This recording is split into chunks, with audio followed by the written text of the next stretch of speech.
A lot of people around the world dedicate the last days of the year making New Year resolutions. I'm not particularly surprised, as there is pressure from all around to make the most of the coming year. It could be from family, friends, workplace to mention a few. With a lot of coaches and lifestyle gurus right around the world emphasizing the need to make realistic resolutions and offering all kinds of ways to stay on track with them, it's so hard not to make one yourself. Here are top 5 reasons New Year's resolution are bound to fail.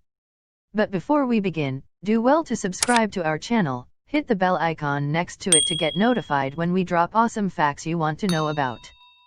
Number 1. Those end-of-the-year activities and New Year's Eve parties often come with pressure to declare how you're going to change your life. And many people set a resolution based on what they think they should do, rather than what they actually want to do. Saying you want to hit the gym more often when your heart's not in it won't help you get in shape.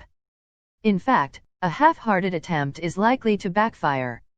After a few days at the gym, you might decide you're more of a couch potato than an athlete and quit working out for good. You have to be ready to change your life if your habit changes are going to stick. And while some people's readiness for change happen to coincide with January 1st, most people will find the timing doesn't quite work out that way. Number 2. I want to stop smoking, I want to start exercising, I would love to start eating healthily, and even work more on work and life balance. These all sound good on the surface, but typically a resolution is based on what you think you should be doing, rather than what you really want to be doing. Too often, resolutions are decided upon by looking at other people's expectations or by reading a magazine that tells you how to get fit by summer. Nonsense. Forget about what you or other people think you ought to be doing and look at what you really want. Number 3. Some resolutions are like goals in that they're about getting more of something. The trouble is that goals which have been pushed down our necks by the self-help industry for at least the last 20 years, rarely work. The problem is that as soon as you set yourself a goal, you're saying to yourself that you want more in your life than you have right now. The very nature of goals make you look forwards at what's next, never at what you've got right now. Goals have the tendency to make you feel less than, because there's something you don't have now that you aspire to have in the future. Goals introduce a gap between where you are and where you'd like to be, which instantly makes part of where you are right now a place you don't want to be, and this is how the very nature of having goals can hurt your self-confidence and self-esteem. Most people tend to think they need to set themselves goals and objectives to see things happen, but that's missing the point.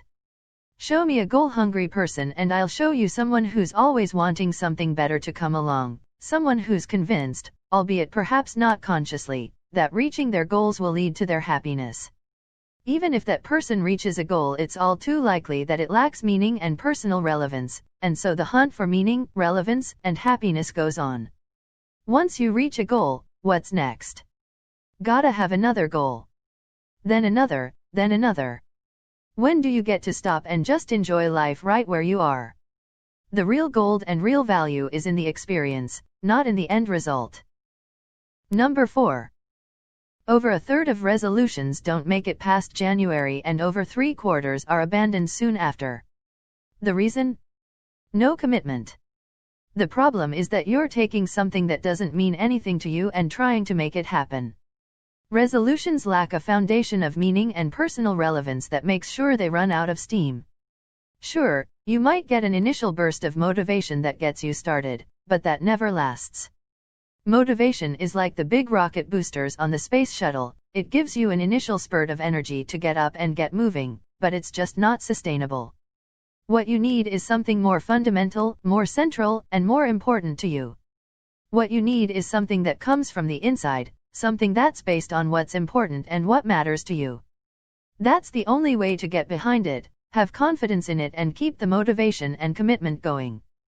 Number 5. Not only are you coming off the back of the holidays and getting back to the harsh realities of the world, but you see the whole of the year stretching ahead of you and summer's a whole 6 months away.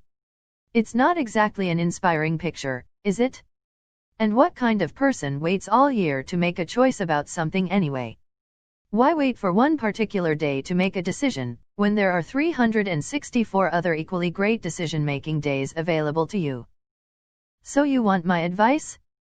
Living a full life isn't about making some woolly, half-hearted decisions that don't really mean anything. That's not what truly confident people do. Instead, make confident choices based on what really matters to you, and jump in with both feet.